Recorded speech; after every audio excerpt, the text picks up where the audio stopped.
I am doesn't have form. He's just spirit. If you look at the word for that, it's ruha. And this word ruha comes down to just meaning breath. Right? And so let's look at man. What is man?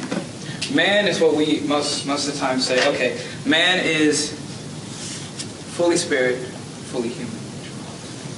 We always say that. We say that that's how theologians describe him. Man is this creature that's fully encompassed with the Holy Spirit of God, and yet is made from the dust of the ground. And it's funny because that word ground is used for the name Adam. The name Adam actually comes from the Hebrew word ground, which is Adama. And you have this sense that, okay, there is God, there is this physicality, then there's spirit, this is non-physicality. And so, as you know, we hear at times, there's holy ground. There's places where it's like more holier than others. And then we look at the life of Moses, and we find this man who's been in the desert, the same desert, for 40 years. He finally walks up to the same mountain that he's been for 40 years, and he sees God's presence. And God says, take off your feet. Take off your sandals. And he says, this is holy ground. Now, like I said, Moses has been in this desert for 40 years. It's not like the ground just suddenly, by magic or some force, just became holy.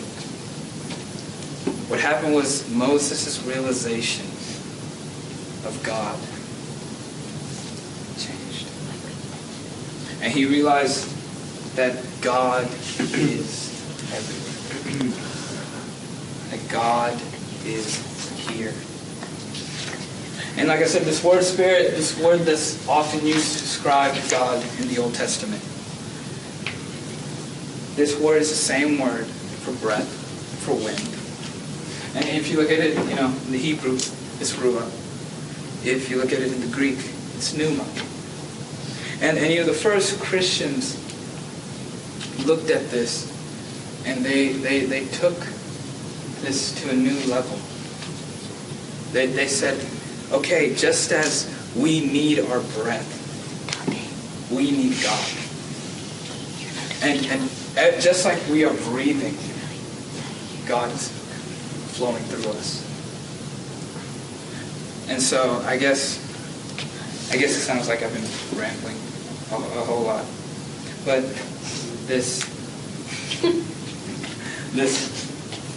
there are those.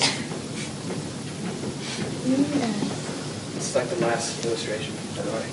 Okay, there are those of us who get together and we, as believers of faith, see God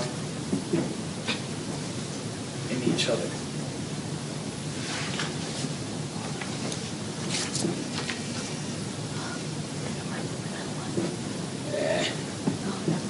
Okay. But this is just the first level. When you realize who God is, you see God as Moses sees. You see God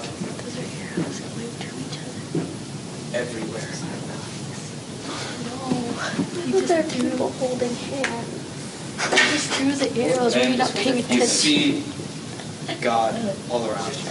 And so I guess my main thing, I know, like I said, I rambled a lot. I threw a lot of random stuff there. Like I said, to sleep.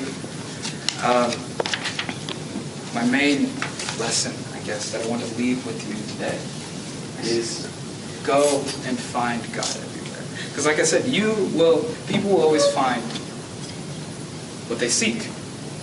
You know, people will always find what they seek. And people, you can